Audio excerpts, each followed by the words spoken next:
بسم الله الرحمن الرحیم. په بېثباتو هیوادونو کې اقتصاد د تحولاتو د بحرانونو دپاره هم علت او هم معلول کېدلی سي. اکثرا لکه اوس چې ایران کې ګورو دغسې حتی په افغانستان او ځینو نورو هیوادونو کې هم دغه اقتصادي بحرانونه وي چې ورو ورو فرصت یو ستره بېثباتۍ او تحولات ته برابروي. او برعکس کله چې تحول راځي، کله چې کړکېچ او بحران رامنځته کېږي، تر ټولو زیات تمرکز تر هغه وروسته پر دې وي چې اقتصاد کوم حالت کې څومره زیان لیدلی دی او څومره تر دې وروسته ورته باید بیا کار وسي. په افغانستان کې هم موږ یو شل کلن فرصت درلوده چې بنسټیزې پروژې پلي کړو، پولي سیاست مو یو څه بنسټیز شي، ثبات عمومي او دغه رنګه د موږ اقتصاد له نړۍ سره په یو ډول وصل شي. څومره چې فرصتونه و څومره استفاده وشوه یا ونه شوله، خپل منتقدین او موافقین لري. ولې په هر حال اوس چې افغانستان په یو بله مرحله کې دی، په دې باب باندې هم کافي ډېرې اندېښنې دي. نړۍ سره وصل نه یاستو او همدارنګه د نړۍ لوري محدودیتونه پر افغانستان ورځ تر بلې زیات شوي دي. د افغانستان څخه د لوږې گزارشونه هم زیات شوي دي. هغه څه چې د افغانستان د اقتصاد په باب لا پخوا د نیوکې په توګه موجود و، هغه د اقتصاد حتی د پولي سیاست باب باندې ویل کېږي چې دا تجملي او مصنوعي دی. اوس هم د طالبانو منتقدین وایي چې ډېر تمرکز پر تجملاتو شوی دی او یوازې هڅه کېږي چې ظاهرا وښودل شي اقتصادي وضعیت دپاره څه کېږي. ول هغه څه چې په بنسټیز او بنیادي ډول باندې د اقتصاد د مؤلفو د اقتصاد د اساساتو رغونه ورته ویلی سو، نه پخوا په بنیادي توګه ورته پام شوی و او نه لا دوی ورته پام کوي. په هر حال باندې د افغانستان اقتصاد د یو لرلید له لوري په کومه مرحله کې واقع کېدلی شي، که موږ دې په باب باندې د راتلونکي وړاندوینه کوو، کوم فرصتونه لرو، دا اوس چې په کوم اقتصادي مسیر کې روان یو، څومره فرصتونه او ننګونې لرو، او بالاخره موږ که غواړو چې واقعا په دغه سوداګریز اقتصادي او بانکي آله سره چې لرو یې د ډېر زیات زیان مخه ونیسو او د یو اقتصادي ستر کړکېچ بحران ته دننه نه شو، څه کولی شو؟ سلامونه، وخت مو بخیر. زه میرویس ستانکزی د رڼا لیک خپرونه تاسو وړاندې کوم. البته په دې باب باندې وغوښتل چې یو تحلیلي بحث ولرو او ځانګړې مرکه لرو. د افغانستان د مالیې پخوانی وزیر او د اماني صندوق د بورډ غړی ښاغلی ډاکټر انورالحق احدي سره. قدرمن احدي صاحب، ستړي مه شئ او د ستړي مشي ترڅنګ زه غواړم چې پوښتنه مطرح کړم، د افغانستان اوسنی اقتصادي وضعیت په کوم دهلیز کې چې ولاړ دی، فرصتونه او ننګونې که سره محاسبه کړو، آیا اقتصاد تر جدي ګواښ لاندې دی او یا فرصتونه لا هم لرو؟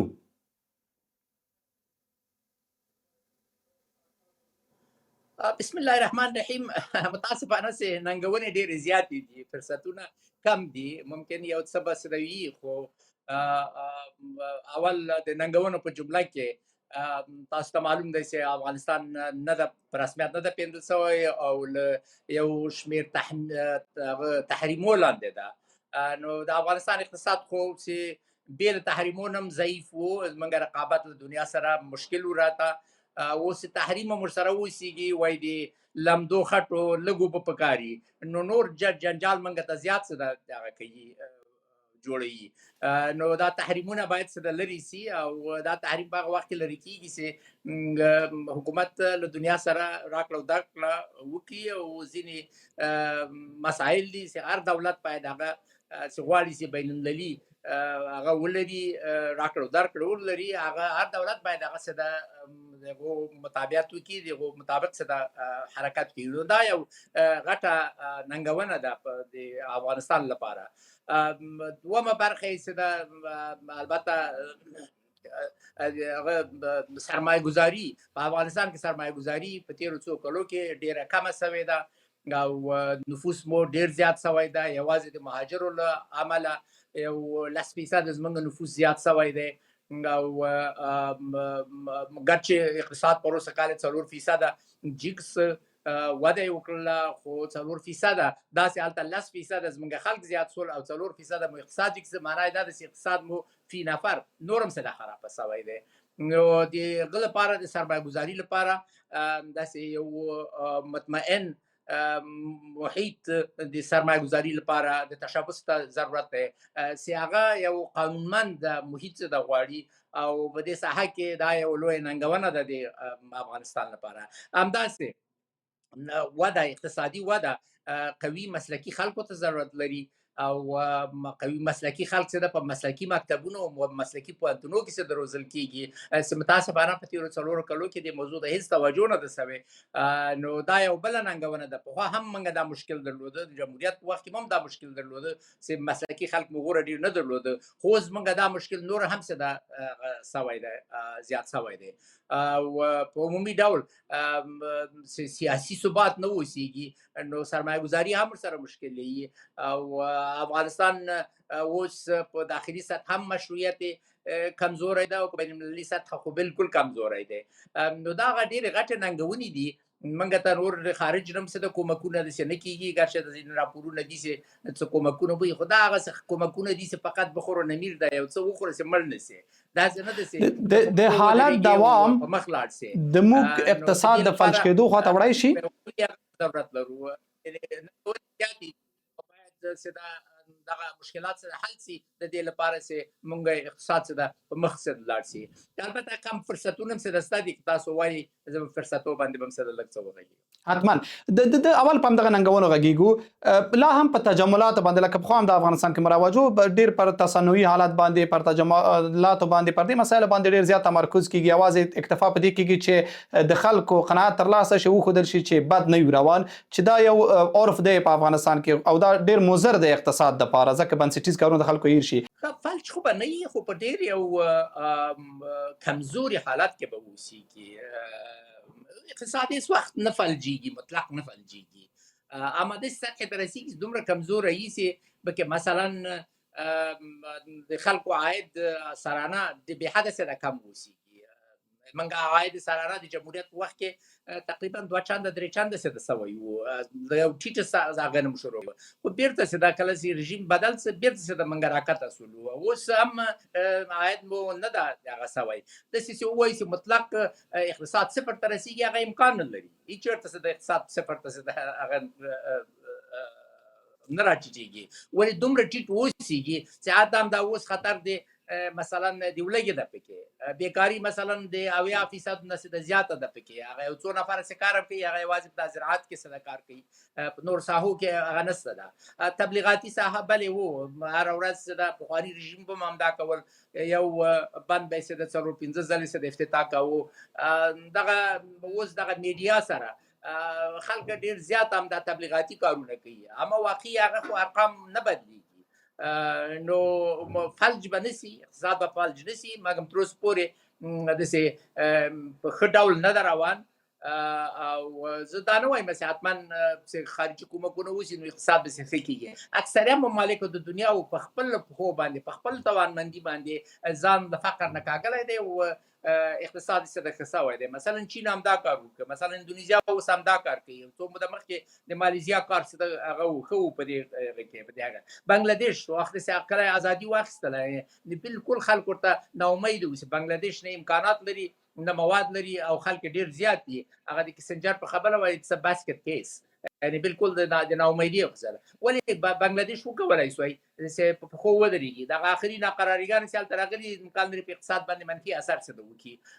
نو دا زه نه وایم چې په افغانستان کې هغه کومکونه کم قطع سول، نو هېڅ امکان د دې نشته چې اقتصادي وده سي. نه، اقتصادي وده څه ده کېدلی سي، ولې قوي ښې پالیسي ته ضرورت لري، معقولې پالیسي ته څه ضرورت لري. او متاسفانه یعنی ما دا لیدلی دي چې اولیاء د امور غواړي چې خلک سرمایه ګزاري وکړي، خو دا خو یوازې د خلکو غوښتنه نه ده، د دوی غوښتنه نه ده. هغه څوک چې سرمایه ګزاري کوي هغه دې ته ګوري چې زما سرمایه څومره مسؤله ده، څومره قانونمنده ده، او بل ځای کې څومره ګټه کوم او دلته څومره ګټه کوم. ګرچې ما دا خپل احساس کړی دی چې ډېر افغان سرمایه ګزاران، تاجران، هغوی حاضر دي چې په افغانستان کې لږ زره قوي خطر هم ومني او سره د هغه هم څه د سرمایه ګزاري وکړي. اما داسې خو نشي کولی چې بالکل خطر نادیده وګڼي. ما ډېرو هغو سره همدغه د ښې پالیسۍ بحث چې تاسو وکړ، دا احساس مې وکړ چې دا خلک یوازې ګټې پسې نه دي، ګټه هم ګوري، خو په ترڅنګ کې څه ده د وطن هغه هم څه ده ګوري، د وطن مینه هم ورسره وي. بله هادي صاحب، کله چې تاسو د ښې پالیسۍ بحث وکړه، صرف نظر له بهرنیو مرستو څخه، اوس ادعا کېږي چې ښه پالیسي روانه ده، ادعا کېږي چې مسؤل محیط رامنځته شوی ده، ادعا کېږي چې پر بدیلو لار کار سوی ده. پالیسي یعنې څه؟ یعنې کوم مؤلفې باید ولري؟ اول خو باید قانونمند واوسېږي، د قانون پر اساس باید په مخ لاړ شي. داسې نه شي چې قانون دی یو شی وایي او په عمل کې وزارت مالیه دی او دغه نور وزارتونه دي داسې د نور کارونه داسې د وکړي. دا ورسره دغه دی. مسؤلیت د شخص او مسؤلیت د سرمایې دغه ده. په دې ساحه کې زه پوهېږم چې اولیاء د امور هلته مسؤلیت د سرمایې حاضر دي چې ورته ورکړي، ولې تر اوسه پورې په هغه اندازه نه دی عملي شوي لکه چې خلک هغه وکړي، په اصطلاح رښتیا چې ده ورباندې هغه وکړي، باور وکړي. ما مخکې وویلې چې کار تولید په انسان او اوسنی تولید په دنیا کې یوازې ابتدایي زراعت نه ده، بلکې صنعت څه ده غواړي. صنعت مسلکي خلکو ته غواړي، مسلکي خلک روزنې ته کار لري. روزنه باید د روزنې مکتب هم ورسره واوسېږي او پوهنتون هم ورسره واوسېږي، چې په دې ساحه کې هېڅ کار نه ده سوی، حتی خلک تشویق سوي هم نه دي چې یو ښه هغه ولري، پوهنتون څه ده ولري. پخوا هم په دې ساحه کې موږ څه نیمګړتیاوې درلودلې، خو اوس هغه ډېرې زیاتې سوي دي. نو دغه هغه دي مؤلفې دي. یعنی مؤلفه معنا دا نه ده چې حتما دولت په خپله یوه لویه فابریکه جوړه کړي، دولت په خپله ښه دی چې پشتې پای چې د دولتي هغه جوړه کړې ده او دغه قسم پروژې باید هم څه د دولتي واوسېږي، ولې زمینه نورو خلکو ته سرمایه ګذاري ته مساعده کړي چې خلک څه ده راسي هلته. مثلا په نورو ممالکو کې اول خو امنیت حتمي و ضروري ده او دا زه مطمئن نه یم چې سرمایه ګذاران په دې باندې مطمئن اوسېږي چې په افغانستان کې امنیت برقرار ده. سره له دې چې دا افراد چې ځي وایي چې هغه پخوا په شان هغه نشته ده چې سړک ته څوک راوځي او څه هغه وکړي، ولې دا احساس باید چې ده وسي. دوم دا دغه د دنیا سره چې تعامل کوي، ځینې شیان دي موږ ته ډېر قیمته تمامېږي، له دې نه چې په موږ باندې تحریمونه څه دسته دي، باید له دنیا نه موږ تحریم ځینې نه ووځو او دا د حکومت پالیسي ته څه ده هغه لري، ضرورت لري. که حکومت ویلی شي چې والا موږ نه ځینې ناروا غوښتنې دنیا کوي، خو زه قضاوت نه کوم چې دا روا دي که ناروا دي، ځینې غوښتنې خو زما په عقیده مطلق روا دي، لکه د مکتبونو خلاصول دي د هغه ځای نه، لکه کار اهل کار ته سپارل دي، دا خو مطلق روا دي. اما کېدای شي ځینې ناروا غوښتنې هم ورسره سوي وسي، ولې نتیجه خو یې باغه شی ده چې په اقتصاد باندې منفي اثر څه ده کوي. خو د ایران اقتصاد ګوره، ایران په تېرو څو کلونو کې همدغه مقابله وه له دنیا سره چې د ایران اقتصاد ډېر راټیټ کړی دی. یعنې قرار و د شاه په وخت کې ایران اقتصاد دغسې په مخ ته چې له کوریا سره سم په مخ ته او داسې ویل کېده چې په منځني ختیځ کې بس دا ایران کوریا ووسېږي. اوس ګوره په یو بد حالت کې دی اقتصاد د ایران په بد حالت کې، دا نه چې دا تېر میاشت کې په بد حالت کې سوی، دا تېر کال کې په بد حالت کې، کلونه دي چې د اقتصاد د ایران هغه دي په بد حالت کې. که د تیلو پیسې نه وای ایران بس دا وخته یعنې د ولږې اندازه بس د ډېر کچه به ډېره زیاته سوی وای. خو عین شی په افغانستان کې هم څه ده هغه راځي. طالبان ظاهرا کوښښ کوي احادي صاحب چې یو ډول صرف نظر له سیاسي بود نه طالبان کوښښ کوي چې ډیر تعامل پر اقتصادي کړکیو عیار کړي. مثلا کله کله دوی ادعا وکړي چې حد اقل بشري مرستې باید متاثره نشي د نړۍ له سیاستونو نه، د موږ سره تعامل نه. دوی فکر کوي چې که د سیاسي مشروعیت نه ور اخوا پر اقتصاد تمرکز وکړي شاید نتیجې ته ورسیږي. هغه مسلکي نظر که ورکړو د سیاسي بنیاد او د مشروعیت د بحث پرته د اقتصاد تداوم او پراختیا ممکنه ده بیا؟ ولا اقتصاد او سیاست سره تړلي دي، بیا هغه هم په داسې حالت کې لکه افغانستان غوندې ممکن د عربستان سعودي سره دا وګوره تړلی نه اوسېږي، ګرچې هلته هم یو څه اثر یې څه کړی و، ځکه چې هغه ممالک خو له پخوا نه منل سوي وو په مغه ډول باندې. اما افغانستان خو د دنیا عضوه و، ولې کله چې دا تغییر راغی نو دنیا دوی تحریم کړه. اوس په هغه سیاست کې او هغه په سیاسي لحاظ تحریم دلیل د اقتصادي تحریم دلیل سیاست په هغه اساس باندې که سیاست کې اوس بدلون رانسي، ګمان نه کوم چې دنیا یوازې په اقتصاد باندې هغه وکړي تمرکز وکړي. نو کې بیا هم تکرار ده چې د چین رژیم هم څه د غربیانو ته د منلو وړ نه دی. ممکن نور رژیمونه په دنیا کې اوسېږي، اکثر خلک وایي چې عربستان هم داسې هغه دی، ولې هغه فرق په دې کې هغه پخواني رژیمونه دي، په هغه وخت کې دغه شرایط برقرار نه وو. دوم دا چې هغه رژیمونه خو له دنیا نه کومک نه غواړي، موږ خو له دنیا نه څه د کومک غواړو. نو په دې اساس باندې وخت چې موږ له دنیا نه کومک غواړو مجبور یو چې خپل دنیا به یو څه شرایط به د دنیا هم څه ده. اوس ګوره دغه IMF نه چې څوک قرضه وانخلي نو هغه د IMF شرایط نه مني، هغه ورته ضرور نه ده چې د IMF شرایطو باندې پېښ شي.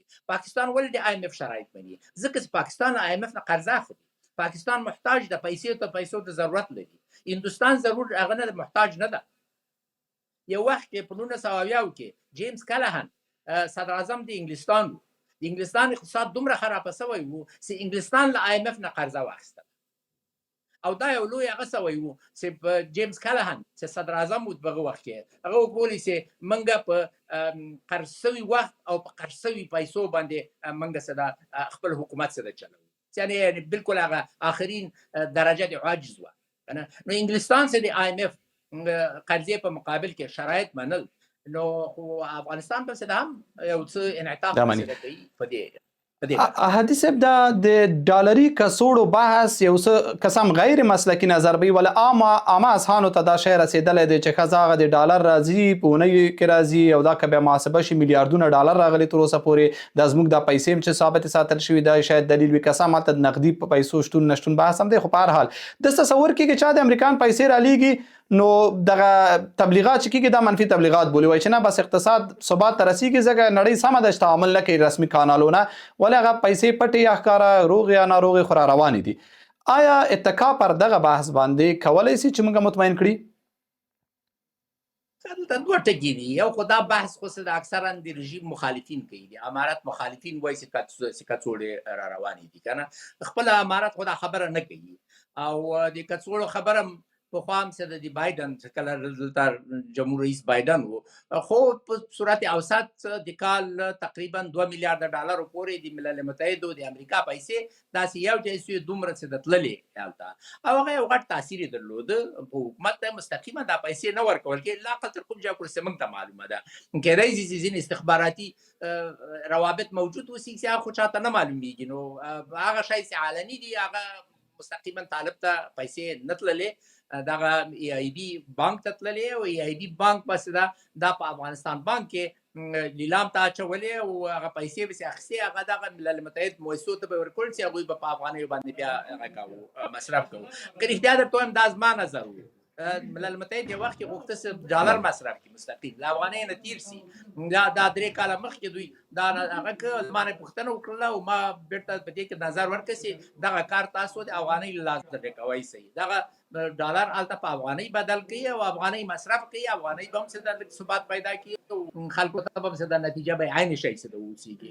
نو هغه شی څه ده په هغه وخت کې څه وایي، خو دا یو کال کېږي چې نوی رئیس جمهور دلته راغلی دی، نوی رئیس جمهور خو ویلي دي زه پیسې نه ورکوم، او زه فکر کوم چې آثار هم معلوم شوي دي په افغانستان کې، حتی ملل متحد ته یې نه ورکوي، ملل متحد ته یې نه ورکوي چې وایي په افغانستان کې باید څه د مصرف څه د ونه کې، او تاثیر یې څه د هغه د معلوم شوی دی چې مثلا صحي کلینیکونه وو ډېر زیات 100 صحي کلینیکونه څه د بند شول، مثلا معارف یو څه معاشونه څه د دوی ورکول، مصارف دوی ورکول هغه بند شوي دي.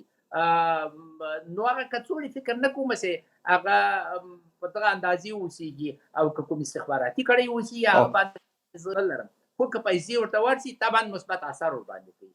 اما په دې کڅوړو باندې که موږ ووایو چې آینده د اقتصاد د افغانستان به څه د جوړ شي، زه فکر نه کوم چې دا به یو ډېره مطمئنه فرضیه اوسېږي. اول خو هغوی قطع کوي، دوم دا مقدار ممکن دومره کم اوسېږي چې زموږ اقتصاد لپاره هغه ونه سي. زه وایم له دنیا سره همکاري، د دنیا سره تقابل او په څنګ کې هڅه وسي چې موږ په خپلو پښو او په خپل همت په خپله څه د ودرېږو. موږ امکانات لرو، په اقتصادي بحث کې بیا د پیسو بحث ډیر زیات کېده د لاسته راوړنې په توګه مطرح کېده. مثلا د افغانیو ثبات په تیرو 4-5 کلونو کې همیشه د دلیل په توګه راوړل کېده چې دا ساتل شوي دي. ښه مسلکي دلایل خپل لري چې هغه کېدای شي ټول مثبت دلایل ونه اوسي. ولې د افغانیو ثبات کولی شو لاسته راوړنه حساب کړو؟ ولې د پولیس ثبات په هر رژیم کې یو مهم شی دی. اوس په د غربي دنیا کې لوی مشکل دا دی چې پیسې ثبات نه لري او اوس مثلا همدا اوس په دنیایي سطح ډالر هغه لاندې ده، د سوال لاندې ده، ځکه چې ډالر ارزښت راکم څه په تیر کال کې 11% کم څه او دا دلیل هم څه ده هغه څو کاله مخکې دلته ډېر جګ انفلاسیون و او جګ انفلاسیون په دې و چې دوی پیسې ډېرې زیاتې هغه کړي چاپ کړي دي. نو هغه پولیس ثبات هر هیواد کې پولیس ثبات باعث دی یو لاسته راوړنه ده. ولې دیفلاسیون یعنی داسې قیمتونه کمتر سي سږ کال دي او کال ته دا 90 تر راکته سي، دا ښه علامه د اقتصاد لپاره نه ده، دا د یو مریض اقتصاد هغه ده حالت ده. موږ یو 2-3 کال کې دغه حالت درلوده په افغانستان کې، خلک ورته خوشحاله وو، ممکن هغه چا سي خرید کاوه، ممکن دی هغوی به په ګټه وکنه چې لږ ارزانه واخلي، ولې دا په عمومي ډول اقتصاد ته څه ده ضرر لري. جاپان تر 1990 کلو پورې ډېر ښه په مخته و، حتی داسې فکر کېده چې جاپان به له امریکې نه هم څه ده مخکې سي. په 1990 کې جاپان اقتصادي مشکلات پیدا کړ. یو د هغه غټو مشکلاتو څخه دیفلاسیون و چې د دې لپاره دوی ډېره هڅه وکړله چې دا راکم کړي، فقط اما تقریبا 10 کاله وخت وسی تر څو د دیفلاسیون نه څه وځي او هغه ډیر زیات اثر وکړ. جاپان اوس نه اول ده نه دوم ده، په دریم هغه کې ده او کېدای شي چې زر له دې دریم هم څه ده لري سي. بلې زموږ پیسې ولې ثابتې پاتې دي یا ثابتې ساتای شو؟ زموږ پیسې خو دا خارجي پیسې چې راځي دا کومک کوي، خو زما نظر دا ده چې موږ د پیسو د ثبات عمده دلیل دا ده چې عرضه د پیسو، عرضه د پول په افغانستان کې کمه سوې ده. اکثرا عرضه د پول په ممالکو کې زیاتېږي، د موږ کمه سوې ده، د موږ تقریبا 11% عرضه د پیسو کم سوې ده. بانکنوټ مو په بازار کې کم سوی دی. ولې مو بانکنوټ په بازار کې کم سوی دی؟ په خاطر د دې چې موږ هغه افغانستان بانکنوټ نشي چاپولی، اجازه ورته نه ورکول کېږي. یو څو کاله مخکې پولنډ کې 10 میلیارډ افغانیو بانکنوټونه چاپ شول، هغه وخت کې امریکا اجازه ورکړله. تر اوسه کال افغانستان بانک غوښتل چې 100 میلیارډ افغانۍ بانکنوټونه په فرانسه کې چاپ سي، ولې هغه ته اجازه ورنکړل شوه. سره د پرمختګ خپل افغانستان بانک پیسې په خپل ورکولې، نه چا نه غوښتلې، نه له موږ صندوق نه غوښتلې او نه له دنیا نه غوښتلې، په خپل دا پیسې ورکولې. ولې انتقال د پیسو ته اجازه ورنکړل شوه؟ افغانستان بانک نه تحریم لاندې ده. افغانستان بانک نشي کولای شي هغه وکړي په بانک نوټ د چاپ هغه وکړي، درخواست ده وکړي، او دا یو لوی مشکل ده چې دوی یعنې دوی کولای شي ځینې پروژې پخوا به هم داسې ځینې پروژې تمویل په اساس د چاپ د پولو، د داود خان په وخت کې هم دا کار کېده، د ظاهرشاه په وخت کې هم دا کار کېده، ډېر زیات نه اما داسې 15-10% پورې پیسې پکې هغه کېدلې ډېرېدلې، لږ څه انفلاسیون پسې ده و او هغه حکومت ته یو عاید و. دوی اوس دغه عاید او د یوه لحاظه دا یو لویه نیمګړتیا په دې ده چې د پیسو چاپ پخوا په تاریخ کې به د اسلامي دنیا کې سکه او خطبه دا به هغه نشانې د حاکمیت وي. کله بس یو پاچا بدل څه به یې کول؟ سکه به یې په خپل نامه وهله، یعنې نوې پیسه به یې راوستله، او بل خطبې ته به په جومات کې به په جمعې په ورځ په جمعې مانځه کې بس خطبې کې به د پاچا نوم یادېده. اوس ښه دوی قانونا حق لري، امارت حق لري، ولې تخنیکي له لحاظه دغه کار نشي کولی بانک نوټ څه د چاپ. نو وخت چې بانک نوټ چاپ کم څه هغه دا د اقتصادي د علم د اقتصاد کې بحث ده په دې باندې چې عرضه د پول کم عرضه د پول باعث د تقویې د پیسې کېږي. زه فکر کوم دغه عمده ترین دلیل دی، ځکه پخوا مو ویل چې دا خو د خارج نه پیسې راځي، او ګوره د ډاکټر صاحب غني په وخت کې او د کرزي صاحب په وخت کې ګرچې زما په وخت کې زه رئیس بانک وم هلته موږ تقریبا استقرار د پیسو مو درلوده ما پرې نه ښوده چې $1 له 500 افغانیو نه زیات څه دغه شي بیا وروسته سره له دې چې زموږ ذخایر زیاتېدل د بانک ذخایر زیاتېدل او مملکت ته ډېرې زیاتې پیسې راتللې ولې افغانۍ کم خپل ارزښت له لاسه ورکړ ولې ځکه ارزښت د افغانۍ چاپ د افغانۍ ډېر زیات شوی و په بازار کې زیات شوی و ما په وخت کې داسې کله له بانک نه تللم زموږ ټول بانک نوټونه په جریان کې په چلند کې 10 میلیارده وو د ډاکټر صاحب غني په آخره کال کې 293 میلیارده افغانۍ په چلند کې وي خو طبعا سره له دې چې موږ ته ډالر زیات راتلل چون عرضه د پیسو ډېره زیاته سوې وه په پیسو په قیمت باندې هم څه د منفي اثر کړی و حتی مخکې ځینې چې رژیم څه د بدل هغه وخت کې هم څه د افغانۍ تقریبا 88 $1 88 افغانۍ ته رسېږي خلاصه دا چې زما په نظر همدا هغه توضیح د دې چې ولې افغانۍ ثبات پیدا کړی دی هغه دا دی چې نوې پیسې بازار ته نه راځي او پخوانی اقتصاد لږ ذره لوی شوی ده او البته دې ترڅنګ د خارجي پیسو استعمال منع کول دا هم ډېر مثبت تاثیر یې په افغانۍ باندې څه کړی دی نو دا څو فکتورونه دي چې د افغانۍ ثبات منځته تړولی او دا یو لاسته راوړل بله پر یو بلې مسالې چې هغه ډیره زیاته مهمه ده په دې شپو ورځو کې افغانانو دپاره هغه د ترانزیت او سوداګرۍ مسله ده معمولا موږ په جمهوریت کې هم داسې چلنجونو سره مخ ولو مختلف لارې مختلفو سیاستونو نه متاثره کېدلې اوس مهال هم د پاکستان سره کیسه دغسې په ټپه درېدلې د چابهار کیسه هم چې ده لږ لږ اندېښنې په واوره پیدا کېږي چې که د ایران وضعیت یو څه خرابېږي یا فشارونه پرې ډېرېږي دا به بیا نو ډېره سخته شي د منځنۍ اسیا سره د راکړې ورکړې هغه کیفیت بیا چې ګوري بیا وایي چې دا خو په هېڅ صورت مطلق بدیل نشي کېدلی ترانزیت مو په دغه حالت کې چې دی دوام موندلی سي مطلب د سوداګرۍ دپاره د پاکستان علاوه موږ نور فرصتونه لرو موږ لپاره اسانه ارزان بدیل د پاکستان لاره او که د پاکستان لاره موجوده اوسیږي نو ښه به دا وي چې موږ له هغه لارې نه څه هغه وکړو استفاده وکړو خو که د پاکستان لاره موجوده نه اوسیږي نو په هغه صورت سره مجبور یو چې موږ د بل چا څه نه وکړو دویمه لاره چې بیا ښه لاره ده او نسبتا ارزان لاره ده هغه بیا د ایران لاره د بندر عباس لارې نه موږ پخوا هم د ډېر واردات د بندر عباس لارې زنده کېدل او موږ کولی شو چې د بندر عباس لارې سره خپل واردات وکړو او صادرات هم لرو د بندر عباس لارې سره کولی شو چې ویلیږو دا نوي جنجالونه دا د ښارونو جنجالونه دي دا داسې نه دي چې لکه یو ګوریلایي جنګ چې څوک را قطار د اوسپنې قطار بسې ته ووهي زه فکر نه کوم چې په هغه اندازه بې ثباتي او بې امنیتي تر دې سطحې پورې اوسېږي چې خلک به راسي ولارۍ به په لاره کې څه ده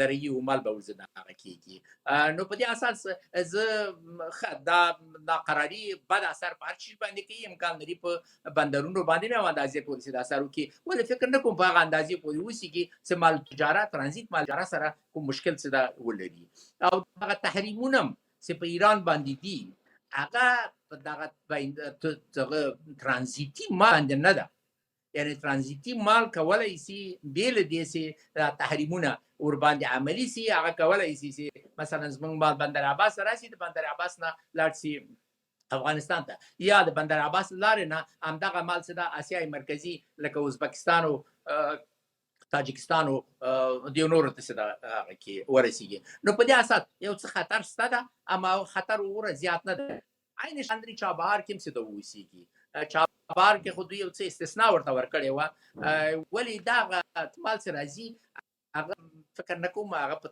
هغو کې شامل نه دي په دې تحریمو کې شامل نه دي نو که ایران سره موږ کوم راکړه او درکړه کوو چابهار لارې نه اوس هم باید څه ده ممکن واوسېږي ځکه چې هغه په دې تحریمو کې نه ده نو ما په نظر خو دوم اقتصادي بدیل موږ هغه دی ایران دی او د ایران لارې موږ کولی شو هندوستان ته مال ولیږو زموږ غټ تجارت زموږ د پاکستان هندوستان امارات ایران او چین سره ده نو چین ته هم کولی شو چې د دغه لارې د بحر لارې نه څه دا لار وکړي.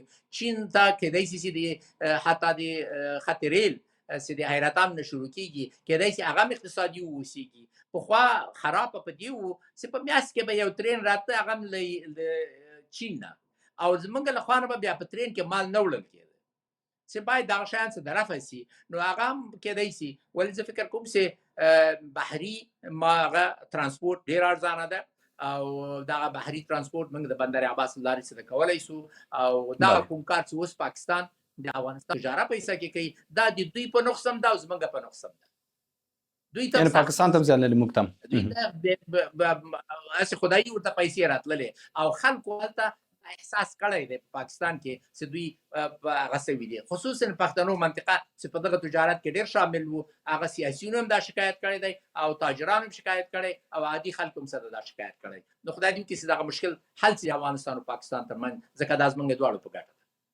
افغانستان کې لکه څنګه چې تاسو وړاندې ویلې علاوه له بهرنیو مرستو څخه باید پر نورو مسایلو او منابعو باندې کار وشي.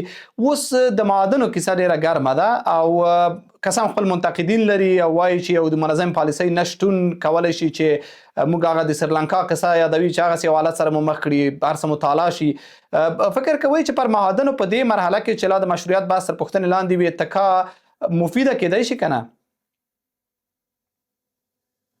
زه فکر نه کوم چې خارجي قدرتونه وغواړي چې مخکې له دې ځای نه چې د افغانستان د رژیم مشروعیت مطلق ثابت شي چې وغواړي غټه سرمایه ګذاري وکړي.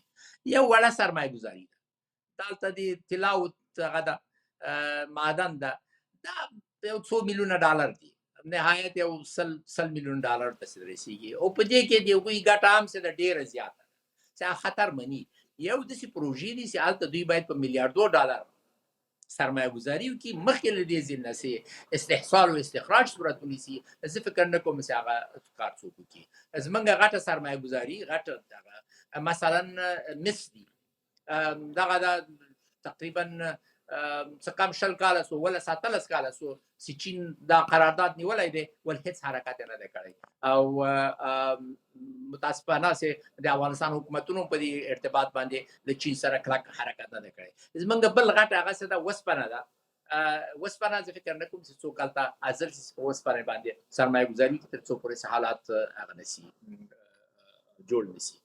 لیتیوم ده هغه خو نوی شی ده او هغه هم زه فکر نه کوم چې وشي. واړه شیان به وي واړه شیانو به څه کېږي کالنري حکومت ته یو نیم سل میلیون ډالرو پورې نهایت 200 میلیون ډالرو پورې څه ده راوړي دي. اما غټه سرمایه ګذاري د معادنو هم زه بې له یو قوي نظام نه قوي د قانون له لحاظه قانونمند نظام نه زه فکر نه کوم چې څوک هلته هغه سرمایه ګذاري وکړي. یعنې که غواړو اقتصاد جوړ کړو موږ مجبوري یو چې له دنیا سره لاره ویسو ځان جوړ.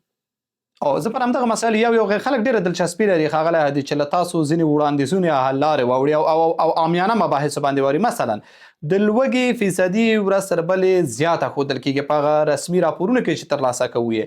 که د یو خوا نه میلیونونه مهاجر رادننه کېږي بل خوا نه ور دمخه بېروزګاري او لوږه وي د لوږې فیصدي هم داسې وښودل شي چې زړه بوږنونکي وي.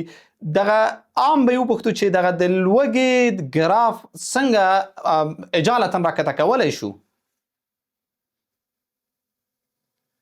ښه د لوږې ګراف خو داسې په اجالتا نه کېږي. اجالتا په معنا دی خو باید چې دلته زراعت بهتر سي باید تولید بهتر سي باید له دنیا نه خرید وسي. دنیا نه چې خرید کوي نو مجبور اسعار به ورته ورکوي. اسعار خو باید یو شی په دنیا باندې خرڅ کړي. اوس خو موږ ته دا دومره وخت دا څو کاله خو مفت هغه راغلي دي غنم راغلي دي د دبليو اف پي لارې راغلي چې هغه هم اوس امریکې ورته ویلي چې زما له پیسو نه په دې کې استفاده نه شي کولی. او هماغه ده چې دوی وایي چې کچه د لوږې ډېره جګه شوې په افغانستان کې. دا پرون بله ورځ راپور و چې هغوی فکر کوي چې دغه کچه نور هم ډېرېږي هم د اطفالو لپاره او هم د ښځو لپاره دا کچه به څه ده ډېر هغسې جګه شي. دا یو لویه فاجعه ده او زما هغه دا دی چې دولت حکومت دا د خلکو د سوکالي مسؤلیت لري. دا په هیڅ ځای کې دا رفع کېدی نه شي. دولت د پخوا دولتونه یوازې د امنیت مسؤل، اما اوس دولتونه د خلکو د ژوند د سوکالي هغه لري، مسؤلیت لري.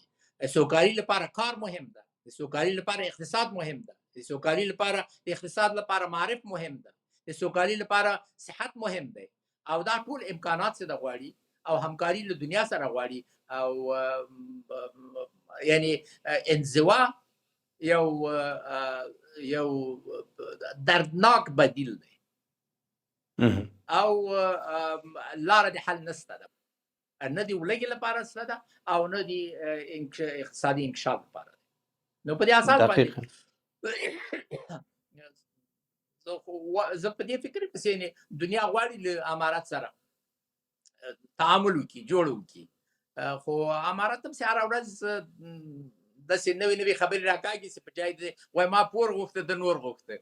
موږ وایو چې دغه پخوانۍ کوم پالیسي چې دا پکې لږ زره اسانه سي، هغه دوی ورځ په ورځ نور هم څه سختوي. نو په هغه صورت سره چېرته هغه نه کېږي.